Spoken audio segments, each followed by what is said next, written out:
I was hired as your superintendent to come in with a bold vision. I'm just reading from the profile that was put out.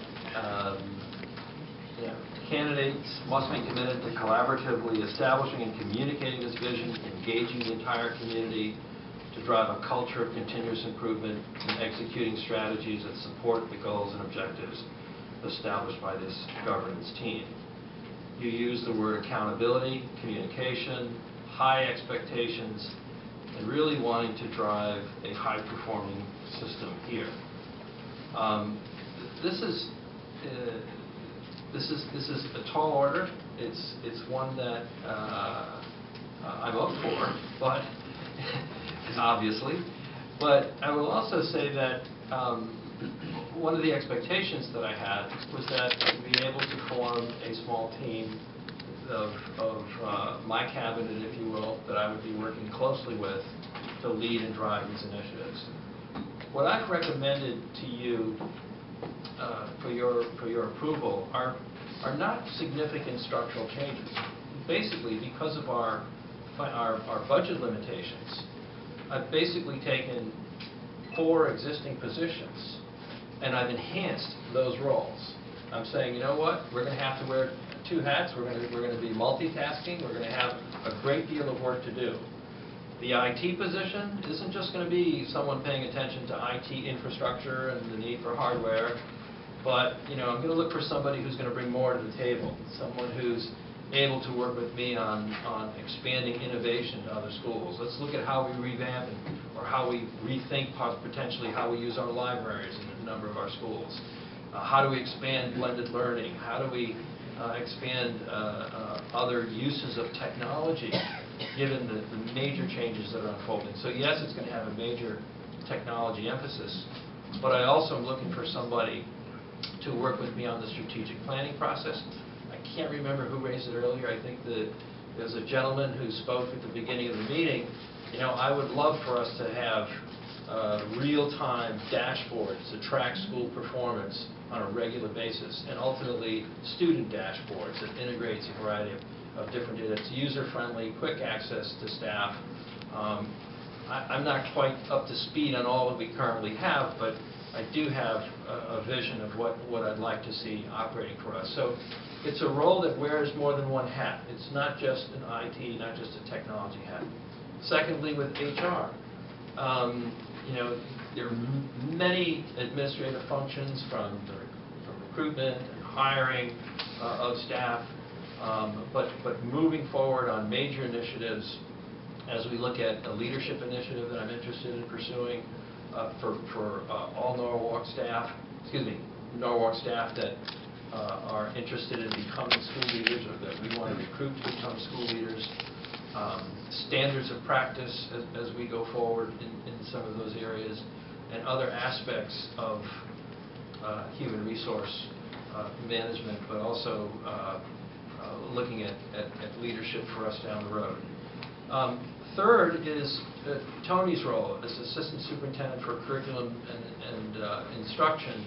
It's almost a misnomer because Tony has both line responsibility with principals, the curriculum unit, what I consider standards and quality control. That's your curriculum side, your curriculum and instructional side. And in addition to that, I'm asking him to take on some other responsibilities that he had assumed for certain administrative day-to-day operations, continuing to serve as a liaison with certain state committees, as well as paying attention to different work. If I'm going to lead this system and meet the expectations of this profile, that means I'm going to need to be engaged not only in setting a major agenda for us together with you and with key leaders in the community, but having to drive that as well. I also want to advance will want to, as the strategic plan unfolds, advance some major initiatives that I personally will want to be involved in directing and leading. And so for that reason, I've advanced a change in Tony's title to become Deputy Superintendent of Schools as opposed to Assistant Superintendent for Curriculum and Instruction. Your HR role as a Chief Human Resource Officer, technology, the IT Director position, to Chief for Technology, Innovation, and Partnerships. And then third, the former role that was occupied by Elio, who I miss. I've heard tremendous things about him, as a Chief Operating Officer, was somewhat of a misnomer in the sense that there are a lot of business functions. So having a strong Chief Business Officer working together with our CFO would be a terrific team. I'm really pleased with that unit. But having a Chief Business Officer to pay attention to our facility needs, working with Rich on finance and accounting and all that's related in that critical area as well, helping to lead the budget process, playing a key role with our capital improvement needs, et cetera. So what I've done is taken 4 existing positions and said, you know, I want them reporting to me. We're going to double up. They're going to have additional responsibilities. And my one request was for a communications person, because the word communications comes up several times here. It's throughout this document. And as I've been out listening to parents, they want more and better communications. We need, if we're talking about moving forward in areas to create the kind of culture of excellence that we're expecting, it's everything from as simple as making certain we have our website reflecting up-to-date information, but making sure that our schools get support as well, making sure that we're communicating as we roll out with the whole Common Core initiative and expectations that parents should expect with regard to that and the changes that we would expect in our in teaching and learning. Very important that our community be informed as our strategic planning process unfolds. Just a huge need, I think, for communications. And I think in the financial chart that I gave you, there may have been a bit of a misinterpretation, because the amount that we listed was not the salary. That included both salary and benefits. So I'm not. I wanted to be clear about that in terms of the financial aspects of this. So really, my one request is a title change, and actually 2 title changes,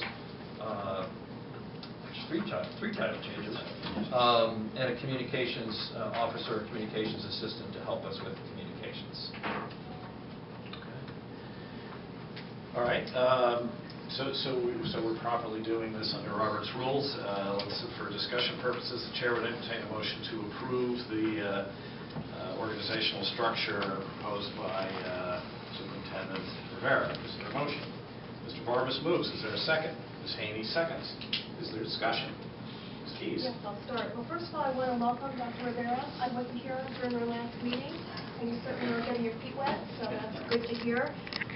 If I could just talk a little bit about the communications officer. I think that's a key position. I'm hoping at some point we can implement that. I think it's important to get internal and external communications out there. And we need to, in order to facilitate that and make that happen, we need to hire a communications officer. And I'm hoping if we do that, we can get more families moving to Norwalk, which is what we really, our ultimate goal. And to also get the message out, a lot of the positive things that are happening in Norwalk schools. And on another note, I think we really need to beef up our central office. I think it's been running too lean for too long. We have a lot of initiatives. We have Common Core, we have new technology, and we really need the manpower to implement this and to make it happen. So I fully support this, and I think it's good that we're doing. You've come in here, you've gotten your feet wet, you've seen the things that need to happen and the changes that need to be made.